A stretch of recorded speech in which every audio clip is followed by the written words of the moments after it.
축복의 리추얼이라는 제목으로 같이 말씀을 나누겠습니다. 엠마오로 가는 두 제자의 이야기는 눈먼 자들의 눈을 뜨는 이야기라고 이렇게 말할 수 있겠습니다. 딱 한 줄로 요약하면 그렇습니다. 눈먼 자들이 눈을 뜬 이야기. 안식 후 첫날, 요즘으로 말하면 일요일이죠. 우리 이제 크리스찬들은 이날을 주일이라고 부릅니다. 주일이라고 부르는 것은 주님께서 이날 아침에 부활하셨기 때문입니다. 그래서 주님이 다시 부활하심으로 우리의 진정한 주님으로 서시게 되셨기 때문에 그래서 주님의 날이라 해서 주일이라 부릅니다. 그래서 우리 크리스찬들은 언제 일요일을 일요일이라 부르지 않고 주일이라고 그렇게 부르는 거죠. 주일이라 부르는 그것에 대해서 우리가 좀 프라이드를 가져야 되는데 이제 일반인들 만나면 또 일요일이라고 그렇게 이야기하죠, 그죠? 하여튼 주일이라고 말하는 거에 프라이드를 가지시기를 바랍니다. 주님이 부활하신 바로 그날 아침에 예루살렘에서 엠마오로 가는 두 명의 제자가 있었습니다. 그들은 엠마오로 가면서 지난 한 주간에, 그러니까 오늘 아침까지, 그러니까 안식 후 첫날 그 아침까지 있었던 이야기들을 막 서로 그 이야기하면서 엠마오로 가고 있었습니다. 사실 뭐 거의 폭풍처럼 몰아쳤죠. 막 한 주간에 이때까지 전혀 상상도 생각도 안 해봤던 일들이 막 한 주 안에 갑자기 일어났죠. 그러니까 뭐 그것들을 받아들이기가 아마 쉽지 않았을 것입니다. 그것을 막 서로 이제 주거니 받거니 하면서 이야기하고 엠마오로 가고 있었습니다. 그때 엠마오로 가고 있는데 갑자기 부활하신 주님께서 그들 가까이에 다가오셔서 함께 걷기 시작했습니다. 그래서 뭐 그냥 뭐 옛날에는 다 걸어서 이동을 하니까 그냥 뭐 이 동네 사람 저 동네 사람 같이 어울려 가기도 하고 하니까 별로 뭐 같이 걷는다 해서 이상하게 생각은 안 했던 것 같아요. 그러나 그들은 그분이 주님인지를 몰랐어요. 왜 몰랐냐면 눈이 가려져 있었다는 거예요. 눈이 가려져 있었다. 성경은 그렇게 이야기합니다. 아무리 부활체의 모습으로 지금 나타나셨다 하지만 주님을 알아보지 못했다는 것은 그래도 난센스죠. 그 아무리 부활체의 모습이지만 왜 주님이 얼굴이 변형된 건 아닌데, 달라진 건 아닌데 알아보지 못했다는 건 난센스입니다. 예수님은 그들에게 다가가서는 그래 무슨 얘기를 그렇게 진지하게 하십니까? 라고 그냥 그렇게 은근슬쩍 물었습니다. 그들은 침통한 얼굴을 하고 있다가 예수님이 자기들의 대화에 개입할 때 놀란 얼굴로 예수님을 바라보면서 걸음을 멈췄어요. 예수님을 알아보았기 때문일까요? 예수님이네 이래서 놀랐을까요? 아니었습니다. 세상이 다 아는 얘기를 예수님만 모르고 있었기 때문이에요. 다 아는 얘기를 예수님이 모르고 있으니까 놀란 거예요. 그 둘 중에 하나인 글로바가 딱하다는 듯이 이렇게 말했습니다. 아니 예루살렘에 머물러 있었으면서 이 며칠 동안에 일어난 일을 혼자서만 모른단 말입니까? 이렇게 말할 정도였어요. 3년 동안 예수님을 따라다녔으면서도 자기 곁에 다가오신 그분이 예수님인 것을 알아보지 못한 자기들은 탓하지 않고 지금 예루살렘에서 무슨 일이 일어났는지를 알지 못하는 예수님을 탓하고 있죠. 이게 사람입니다. 바로 이게 사람이에요. 아무튼 예수님은 아무것도 모른다는 듯이 됨으로써 무슨 일이 있었는데요? 무슨 일이? 도대체 예루살렘에서 무슨 일이 있었는데요? 글로바는 지난 주간에 있었던 일들을 간략하게 설명을 합니다.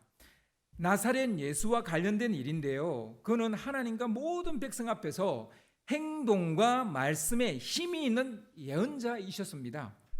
그런데 우리의 대제사장들과 지도자들이 그를 법정에 넘겨주었어요. 사형 선고를 받게 되었고 십자가에 못 박혀 죽었습니다. 우리는 그분이야말로 이스라엘을 구원하실 분이라는 것을 알고서 그에게 소망을 걸고 있었습니다. 그런데 죽은 지 사흘이 된 오늘 아침에 우리를 놀래키는 이상한 소문이 또 돌았어요. 우리 가운데 있는 몇몇 여자가 새벽에 무덤에 갔다가 그의 시신을 찾지 못하고 돌아와서는 천사들의 환상을 보았다고 하는 겁니다. 천사들이 예수가 살아계시다고 말했다는 거예요. 그래서 우리와 함께 있던 몇 사람이 무덤에 가서 보니 그 여자들이 말한 대로 무덤이 텅 비어 있었다는 거예요. 그분은 보이지 않더라는 겁니다. 참 이상하지 않습니까? 이렇게 이야기를 하는 거예요. 그동안 있었던 얘기도 이야기했고 그 이야기가 조금 이상하다는 듯이 원문을 품고 있는 거예요. 설명을 했지만 원문을 품고 있는 그들에게 예수님은 꾸짖듯이 이렇게 이야기를 하셨어요. 그대들은 참 어리석습니다. 예언자들이 말한 모든 것을 들이믿는 사람들이고 그 말을 참 듣지 않는 사람들입니다. 그리스도가 반드시 이런 고난을 겪고서 자기 영광에 들어가야 하지 않겠습니까? 이러면서 도리어 약간 꾸짖듯이 반문을 합니다. 한마디로 말하면 성경에 다 기록되어져 있는데 그게 보이지 않습니까? 당신들 눈 멀었습니까? 이런 얘기예요. 누가 진짜 눈 멀었어요? 누가 진짜 볼 것을 못 보고 있는 것입니까? 답답한 마음에 예수님은 그들에게 모세와 모든 예언자로부터 시작해서 성경 전체에 쓰여진 자기 자신에 대한, 즉 메시아 그리스도에 대한 자기에 관한 일을 그들에게 설명을 하셨습니다. 그러나 이 설명을 듣고도 그들은 예수님을 알아보지 못했어요. 여전히 눈이 멀어 있었습니다. 이야기하는 중에 마음은 좀 뜨거워졌던 것 같아요. 나중에 이제 그런 얘기 자기들끼리 하잖아요. 그때 뭔가 막 이야기를 하시는데 우리 마음이 뜨겁지 아니하더냐. 그 마음이 뜨거워지긴 했는데 근데 그분이 예수님인지를 아직까지 알아보지를 못하는 거예요. 그렇게 이야기하는 중에 어느덧 엠마오에 도착을 했습니다. 예수님은 더 가시려 했는데 그들이 예수님께 말하기를 저녁 때가 됐고 날이 저물었는데 우리 집에서 묵고 가세요라고 이렇게 배려를 합니다. 예수님은 그들의 호의를 받아들여서 그들의 집에서 묵으려고 들어가셨죠. 그들과 함께 음식을 잡수실 때에 예수께서 빵을 들어서 축사를 하시고 떼어서 그들에게 주셨다라는 겁니다. 그때 축사를 하시고 떼고 줄 때 그때서야 그제서야 그들의 눈이 열려서 예수님을 알아봤다 이렇게 성경은 기록하고 있습니다. 알아보는 바로 그 순간 또 예수님은 픽 하고 사라졌어요. 여러분, 예수님이 꼭 우리 눈에 보여야만 되는 건 아니죠. 우리가 그분을 알아만 보면 예수님이 눈에 보이지 않아도 돼요. 그런데 우리는 그분을 알아보지는 못하고 눈에 보이기만을 바라죠. 반대죠, 그죠? 아무튼 그렇습니다. 엠마오로 가는 두 제자는 예수님과 같이 걷고 같이 이야기를 나누었지만 예수님을 알아보지 못했어요. 예수님의 시신을 둔 무덤이 비어 있었다는 얘기를 들었지만 그가 살아나셨다는 것을 받아들이지 않았어요. 심지어 부활하신 주님이 친히 자기 자신에 대해서 성경 전체를 통틀어서 가지고 막 설명을 했는데도 불구하고 예수님을 알아보지 못했어요. 최소한 반나절을 같이 걸었고 같이 이야기를 나누었지만 예수님을 알아보지 못했습니다. 그런데 저녁을 먹는 자리에서 예수님이 떡을 들어 축사하시고 떼어서 그들에게 주실 때 그가 예수님인 것을 알아봤다는 거예요. 우리 개신교 크리스찬들은, 우리 개신교인들은 많이 착각하고 있는 것 중에 하나가 바로 이 부분입니다. 우리는 지적인 학습으로 예수님을 알 수 있다. 지적인 학습으로만, 즉 배움으로만 예수님을 우리가 알 수 있다고 우리는 생각을 해요. 설교 듣고 성경 공부하고 그렇게 하면 예수님을 알게 된다라고 생각을 해요. 근데요, 저도 그랬지만 저는 그렇게 예수님을 믿지 않았어요. 제 삶이 너무너무 괴로웠기 때문에 고등학교 3학년 때 아버님 돌아가시고 집은 빚더미에 앉아서 논이고 밭이고 집이고 전부 다 날아갔어요. 완전히 알거지가 됐어요. 그냥 시골이니까 그 집에 그냥 살고만 있다 뿐이지 우리 집이 아니었어요. 그러니 제가 대학을 갈 수 있나요? 없었죠. 그러니까 너는 그냥 고등학교 졸업하고 취업해라 그러는 거예요. 근데 난 너무 대학이 가고 싶은 거예요. 그때 저는 교회를 친구가 나가자 해서 나가게 됐는데 저는 예수님이 누군지도 몰랐어요. 그리고 하나님이 어떤 분인지도 몰랐어요. 성경을 읽어본 적도 없고 알지도 못했어요. 그런데요, 교회에 가서 그냥 자리에 앉아서 강대상을 바라보고 앉아 있는데 눈물이 나는 거예요. 뭐 제 자신의 처지 때문에 울었을 수도 있지만 그냥 느낌이 그랬어요. 하나님은 계셨고 그 하나님이 내 마음을 알아주신다는, 그냥 그분이 믿어지는 거예요. 뭐 지적으로 이해돼서 믿어지는 게 아니라 그냥 그분이 믿어지는, 그분은 나를 아신다는 거를 그냥 안다는 거예요. 그냥 그게 믿어지는 거예요. 믿음은 그렇게 생기는 거거든요. 제가 약수동 교회에서 청년부를 7년 정도 했는데 제자훈련 5기하고 사역반 4기를 했어요. 2년을 집중적으로 제자훈련을 시켰어요. 그 중에 우리 이제 사라자매도 있고 우리 선미자매도 있고 또 우리 미연자매도 있습니다. 그런데요, 제자훈련을 시키고 곧 그들을 바라봤을 때 달라진 게 없는 거예요. 제 시각에는 물론 각자 개인은 바뀌었다고 생각하는지 모르겠지만 제가 보는 시각에서는 달라진 게 없는 거예요. 너무 답답했어요. 그래서 제 목회 철학이 제자훈련이었는데 이 제자훈련을 계속 해야 되냐 말아야 되냐 고민이 생길 정도로, 이걸 버려야 되나 버리지 말아야 되나 고민할 정도였어요. 왜 변하지 않는 거지? 왜 달라지지 않는 거지? 사실 제가 예수전도단 DTS 들어간 것도 그것 때문입니다. 뭘 도대체 어떻게 해야 저 사람에게 정말 예수님을 심어줄 수 있을까? 예수를 그리스도라고 고백하게 할 수 있을까? 그리고 그런 삶을 그리스도인으로서 삶을 살게 할 수 있을까? 그런 고민 속에서 저의 퇴직금 모두를 그 CDTS에 다 입학금으로 다 넣고 완전 빈털터리로 제자훈련 받으러 들어갔어요.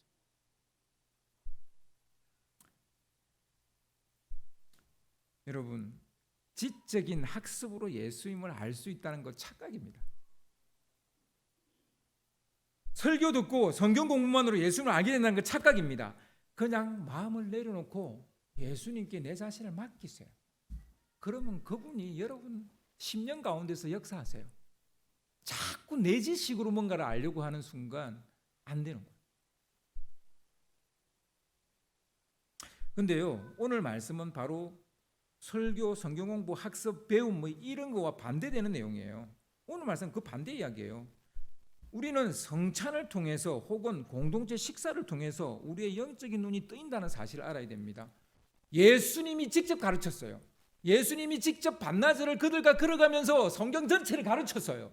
근데 그들은 눈을 뜨지 못했어요. 근데 떡을 떼서 나누어 주는데 눈이 열려버렸다는 거예요.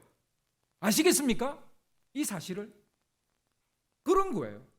그래서 성찬을 우습게 보면 안 돼요. 우리 개신교가 종교개혁을 하면서 이 부분을 너무나 가볍게 여긴 거예요.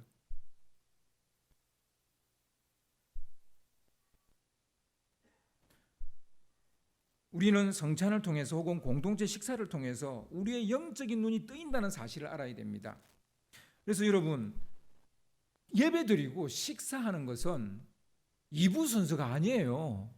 그냥 밥만 먹고 가는 거 아니에요. 예배입니다.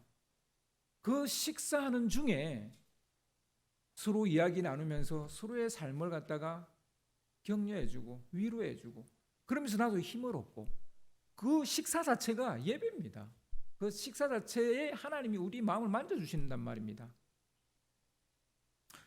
오늘 말씀은 성찬식을 어째서 해야 하는지 말해주는 중요한 말씀입니다. 제가 지난주에 우리 이제 동기 목회자들 모임이 있어서 갔는데, 뭐 제가 동기 회장이라서 안 갈 수가 없어가지고 갔는데, 이제 서로 뭐 이제 코로나 기간 동안에 뭐 어떻게 했냐, 성찬식을 했냐, 뭐 예배는 어떻게 들었냐, 식사는 어떻게 했냐, 이제 서로 이런 얘기를 하게 되는 거잖아요. 저한테 물어보더라고요. 그래서 어떻게 뭐 이제 식사 다시 개시했어 그러는 거예요. 제가 그랬어요. 우리는 한 번도 식사를 안 해본 적이 없는데 그랬어요. 여러분, 공동체 식사는 예배를 포기하는 것과 공동체 식사를 포기하는 것은 같은 말이에요. 그런데 코로나라는 것 때문에 우리가 그걸 포기를 해버린 거예요. 그 반쪽이라 그러는데 저는 반쪽도 아니라고 봐요. 온전히 예배를 갖다가 포기한 거예요. 제가 공간을 자꾸 만들려고 하는 이유를 아시겠습니까? 이 공동체 식사를 포기하지 않으려고 그러는 거예요. 뭐 코로나가 오든 코로나 할아버지가 오든 간에 이 공동체 식사를 포기하지 않으려고 그러는 거예요. 이 공동체 식사 가운데, 이 성찬식 가운데 주님께서 함께 하시니까, 그 가운데 역사하시니까, 그 가운데 우리 눈을 뜨게 만드시니까 그러는 거예요. 초대교회는요, 매주 성찬식을 했고, 그 성찬식은 이런 식으로 간단하게 하지 않고 그게 식사로 그냥 그대로 이어졌어요. 예수님은 음식을 드실 때 항상, 여기 제일 중요한 말은 항상이에요. 항상 세 가지 습관적인 행동을 하셨어요. 세 가지 습관적인 행동을 하셨는데, 먼저 떡을 들어서 블레싱 하셨어요. 블레싱. 축사라는 말이 있는데, 이거는 뭐 귀신 쫓아낼 때도 뭐 축사라는 말을 쓰는데 그런 얘기가 아니고요. 축복하셨다는 거예요. 블레싱 했다고요. 블레싱. 우리는 이건 이제 땡스라고 생각해요. 감사라고 생각하는데, 물론 감사도 들어가겠지만 사실은 축복을 했다는 거예요. 이 떡을 축복을 했다고요. 이 잔을 축복을 했다고요. 그래서 이 단어를 찾아가 보면 이 축사라는 말이 그것을 거룩하게 만든다, 신성하게 만든다라는 얘기가 있어요. 이것을 축사할 때 이건 거룩해지는 거예요. 그 거룩한 것을 먹으니까 내 심령 가운데 역사하는 거죠. 하나님. 그런 겁니다. 블레싱 했다는 거예요. 그리고 그 떡을 브레이킹 했다는 거예요. 뗐다는 거예요. 부쉈다는 거예요. 부숴서 브레이킹 했다는 거예요. 마지막으로 그 떡을 같이 먹는 이들에게 기빙 했다는 거예요. 줬다는 거예요. 이제 우리 성찬식은 이 카스테라를 하면서부터 이걸 다 너무 정확하게 깍두기처럼 잘라놔가지고 브레이킹이 사라져버렸어요. 저는 이걸 하지 않습니다. 무슨 빵이든 간에 뭐 빵 종류는 바꾸더라도 반드시 브레이킹을 합니다. 여러분, 브레이킹은 들어가야 되는 거예요. 그게 왜 중요하냐면 예수님은 자신의 몸을 브레이킹 하셨기 때문에. 성찬식은 예수님의 십자가 부활을 이야기하는 거예요. 예수님은 자기 자신을 브레이킹 하셨어요. 찢었어요. 우리를 위해서 희생제물이 되셨다고요. 그런데 왜 이걸 깍두기처럼 썰어서 주냐 말이에요. 브레이킹을 해야지. 그리고 줬다는 게 중요합니다. 줬다는, 기빙, 줬다는 게 중요해요. 나누어 주셨다. 이 세 가지 습관적인 행동은 작은 식사 모임에서만 이루어진 게 아니에요. 그러니까 작은 매일 식사할 때만 그렇게 하신 게 아니고 매 식사 때마다도 그렇게 하셨고요. 사실은 오병이의 기적 현장과 칠병이의 기적 현장에도 똑같이 하셨어요. 뭐 어마어마한 사람들이 모였어도 이것은 하셨다는 거예요. 이 세 가지는 하셨다고요. 그래서 여러분, 오병이와 칠병이의 그 기사 내용을 보세요. 읽어보세요. 다 똑같아요. 사복음서 다 똑같아요. 다 이 세 가지가 나와요. 블레싱, 브레이킹, 기빙 다 나와요.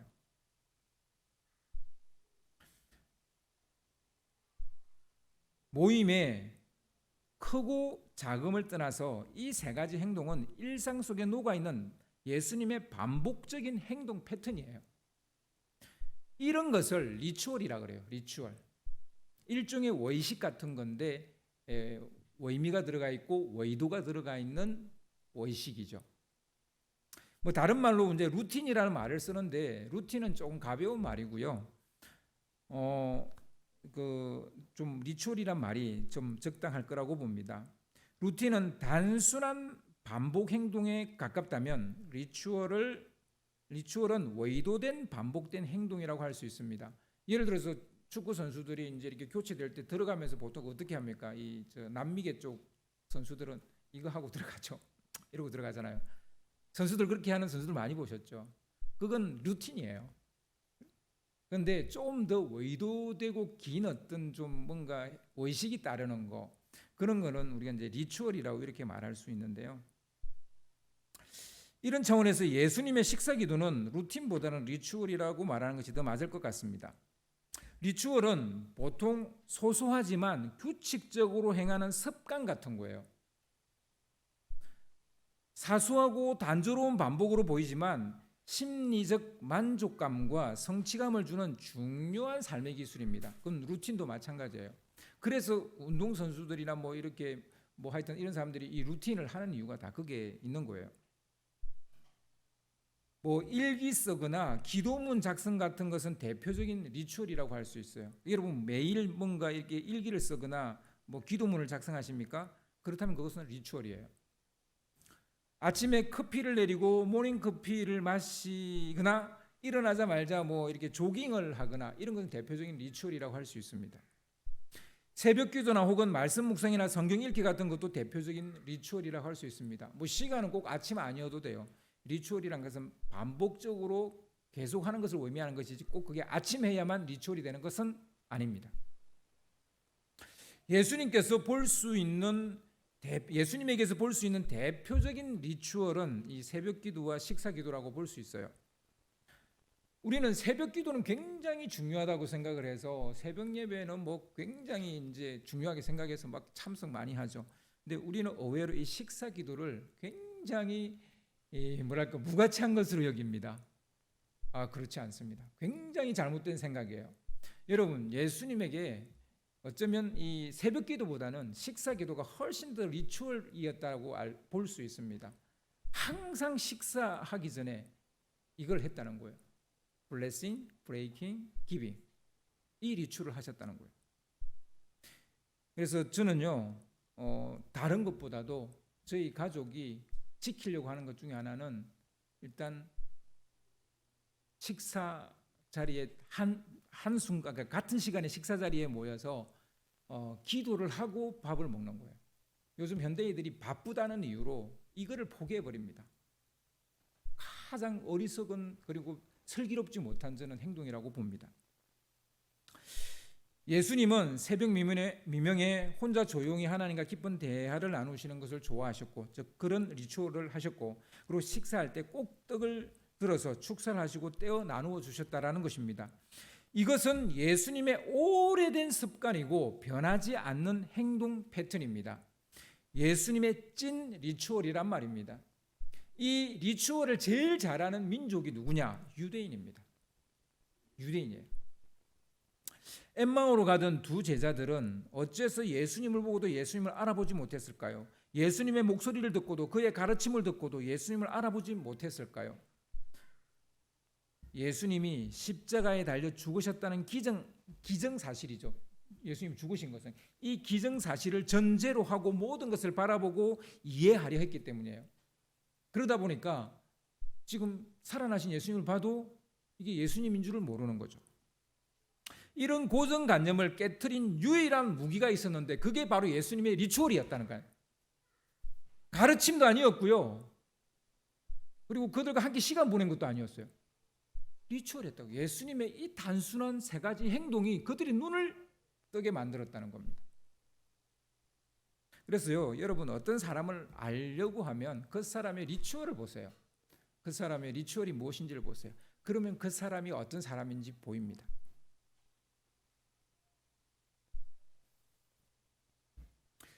정말 사소한 행동이었는데 이 사소한 행동이 제자들의 눈을 뜨게 했습니다. 우리는 여기서 리추얼이 얼마나 우리 삶에 중요한 기능과 역할을 하고 있는지 인정하지 않을 수 없는 것이죠. 중력을 거슬러 움직이게 하고 고통 속에서 살아가게 하는 원동력이 있다면 여러분 그것이 무엇이라고 생각하십니까? 사실 사는 게 다 힘들어요. 왜냐하면 중력 때문이에요. 이 물리 법칙에 의한 그 중력만 존재하는 게 아니에요. 사람도 사람을 끌어당기고 사람도 사람을 밀어내요. 이런 중력이 사람 안에 사람 관계 속에 계속 작용하거든요. 이 중력이 우리를 힘들게 해요. 하여튼 뭐 이런 중력을 거슬러서 우리가 살아가야 되잖아요. 싫다고 안 만날 수도 없고 꼴 보기 싫다고 해서 밀어낼 수도 없고 또 같이 살아야 되고 또 받아들여야 되고 이해해야 되고 또 얼러서 같이 가야 되는 거예요. 이런 중력을 거슬러 움직이게 하는 것, 고통 속에서 살아가게 하는 원동력, 그게 뭘까요? 원동력. 저는 그게 재미와 의미라고 봅니다. 재미와 의미. 재미와 의미는 삶의 에너지원이에요. 사람은 재미 있으면 무조건 해요. 재미 있으면 무조건 해요. 재미는 모든 삶의 중요한 동기 유발 요인입니다. 그래서 설교도 좀 재미있어야 되는데 정말 제가 늘 분발하지만 잘 안 되고 있습니다. 아무튼 설교도 재미있어야 돼요. 그래서 재미있게 설교하시는 분들의 설교를 좋아는 하시는데 그 안에 이제 얼마나 깊이가 있는지는 또 재고해봐야 되겠죠. 아무튼 그렇습니다. 근데요, 아무리 재미있는 것이라 할지라도 지속적으로 재미있기는 힘들어요. 이게 이제 재미의 문제입니다. 재미의 한계예요. 그래서 의미라는 것이 있어야 지속 가능한 삶을 살 수 있습니다. 아무리 재미있어도 그것에서 삶의 의미를 찾지 못하면 지속적으로 하기는 어렵습니다. 따라서 의미는 지속 가능성을 높입니다. 왜 우리가 의미 있는 일을 해야 돼요? 라고 말하면 그게 의미 있으니까 이렇게 말해요. 근데 그건 너무 좀 이상하다는 대답이. 왜 우리가 의미 있는 일을 해야 돼요? 그게 지속 가능성에 힘을 줘요. 계속 할 수 있는 어떤 힘을 줘요. 의미가 있다 보니까 계속 할 수 있게 만들어주는 거죠. 우리 주변에 보면 재미만 쫓아다니는 사람이 있습니다. 매우 자유분방하고 멋진 인생처럼 보입니다. 하지만 재미는 일시적인 느낌이죠. 재미의 속성이 그렇다 보니 재미를 유지하려면 어떻게 해야 되겠어요? 계속 이벤트를 만들어야 돼요. 계속 특별한 행사를 만들어야 됩니다. 이벤트와 특별한 행사로 우리 수많은 남자들이 지쳐가고 있습니다. 지금 우리 여성분들 좀 남자들을 은혜롭게 좀 봐주세요.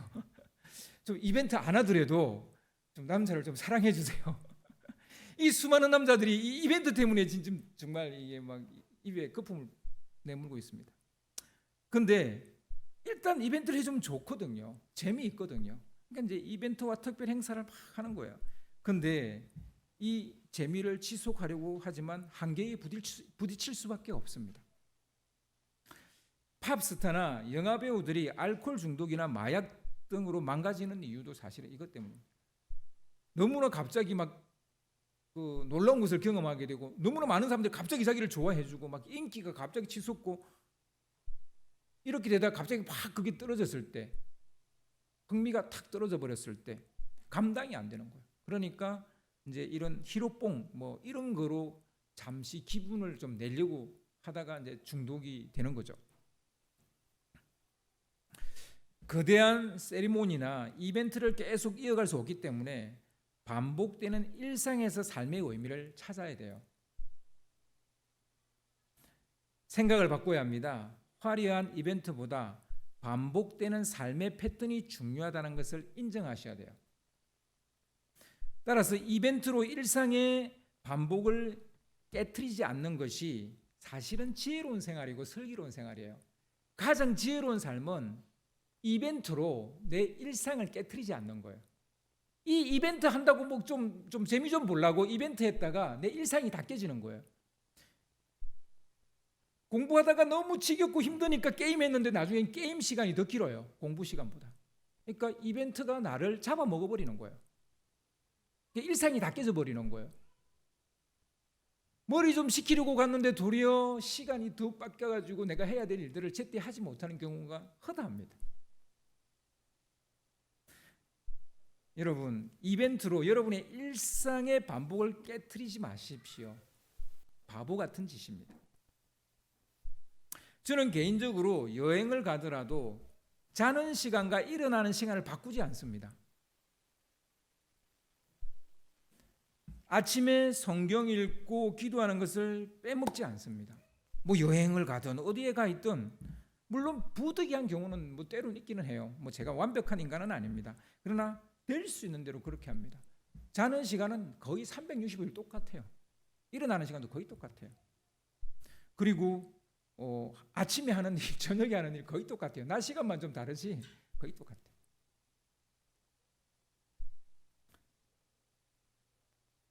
할 수 있는 대로 리추얼을 깨트리지 않으려고 합니다. 삶의 작은 습관을 무시하지 않으려고 합니다. 리추얼이 나를 살리는 진정한 보물이고요. 반짝이게 만드는 보석이에요.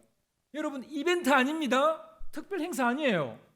여러분, 남편이 특별 행사만 해주고 나를 사랑하지 않는 경우가 있을 수 있을까요? 없을까요? 있습니다. 이벤트 잘해주고 바람 피울 수 있어요. 도리어 이벤트 잘해주는 사람이 바람 피워요. 딴 사람한테도 가서 이벤트를 하니까. 그냥 별 그렇게 날 기쁘게 해주는 거 없는데 늘 내 옆에서 그냥 늘 똑같은 모습 보이는 그 리추얼한 남편이 사실은 보석이고 보물이에요. 그 아내가 보물이고 보석이에요. 아멘? 아멘 하셔야 돼요, 이거는.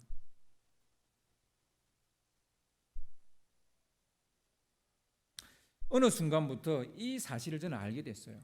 그 이후로 이벤트 좋아하지 않습니다. 저는요, 제 개인적으로는 그래요. 이벤트가 아니라 리추얼을 더 중요시합니다. 그래서 뭐 수련회니 뭐 어디 집회 가는 거니 저 이런 거 별로 이제 안 좋아해요. 옛날에 되게 좋아했어요. 막 그런 거 가는 거 되게 좋아해요.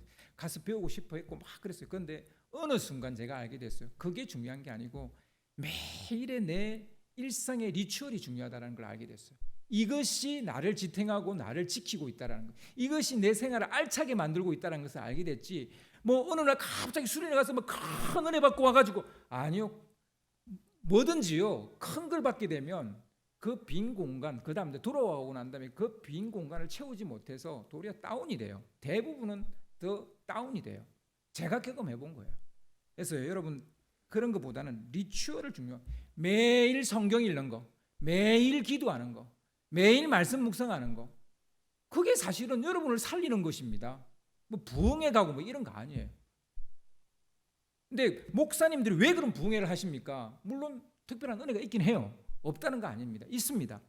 그런데요, 목사님들 가운데는 그게 교회 성장학적 마인드가 들어가 있어요. 좋은 의도는 아니죠. 무조건 교회 성장에만 관심을 가지고 그런 일을 하신다는 거예요. 그리고 헌금 거두고.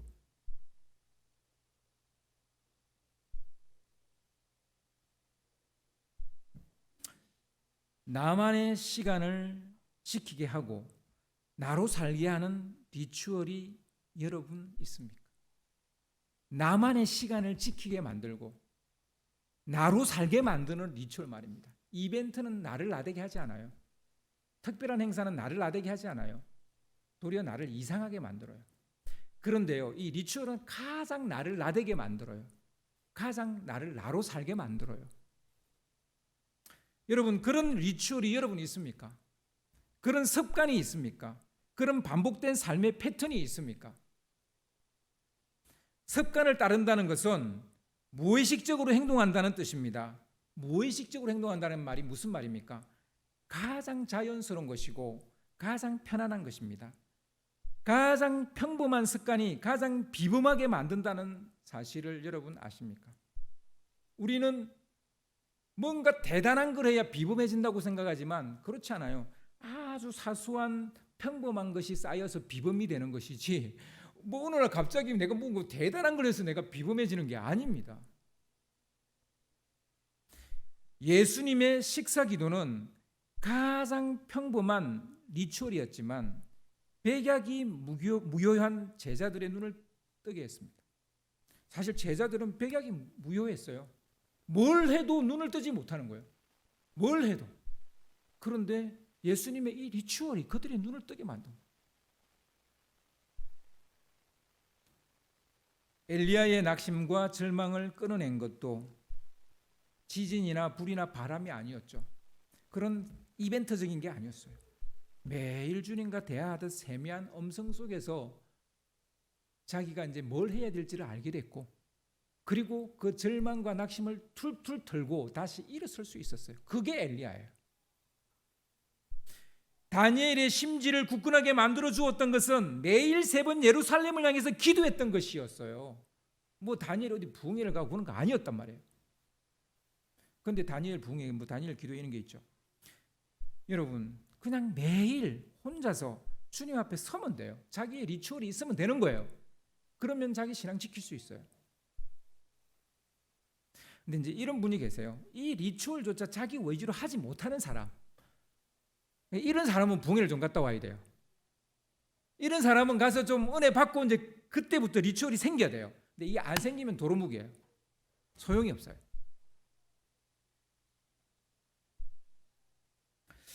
위대한 창조는 사소한 의식, 일상의 사소한 행동에서 시작됩니다.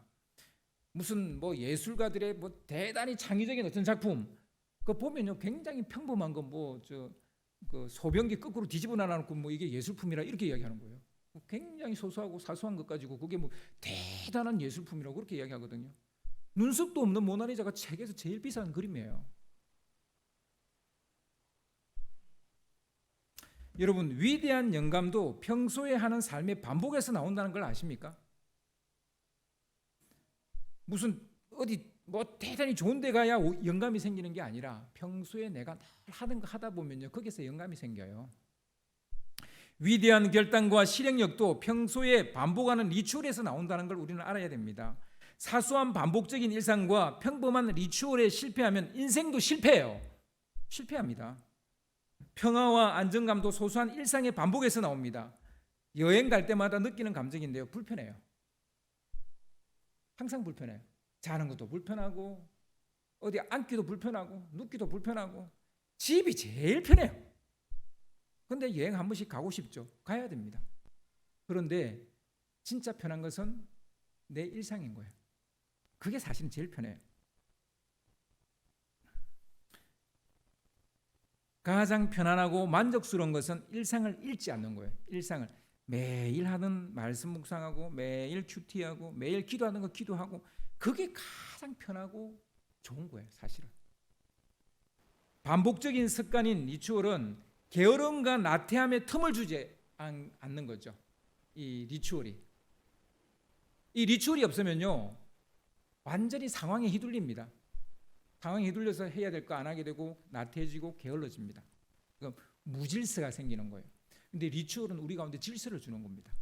창조적 질서를 주는 거예요. 이 리추얼이 그래서 중요한 겁니다. 하루를 몽땅 날려버릴 수도 있어요. 리추얼이 없으면. 근데 리추얼을 가진 사람은 몽땅 날리지는 않아요. 조금 날릴 수는 있는데 몽땅 날리지는 않아요. 그 리추얼 했던 그 시간들은 우리에게 아름답게 알랄이 우리 안에 틀어박혀서 남습니다. 일부를 날릴 수 있어도 전부를 날리지는 않는다는 얘기죠. 소소한 행복은 작은 만족과 작은 성취에서 나오는 겁니다. 그런데 이런 리추얼을 통해서 성경 2장 읽는 거 읽고 기도 5분 하는 거 하고 그럼 그것도 했으니까 만족이 되잖아요. 만족감이 생기잖아요. 성취감이 생기잖아요. 근데 그거 사실 다 합쳐봐서 15분밖에 안 되거든요. 그 15분 투자하고 내가 만족감과 성취감을 느낀다면 해보세요. 왜 안 해요? 지나친 꿈이나 초조하게 만드는 기대 말고, 지나친 꿈 꾸지 말고 초조하게 만드는 기대하지 말고 작지만 꼭 하고 싶은 것을 반복적으로 함으로써 리추얼이 주는 축복을 경험하는 여러분 되시기를 주님의 이름으로 축원합니다.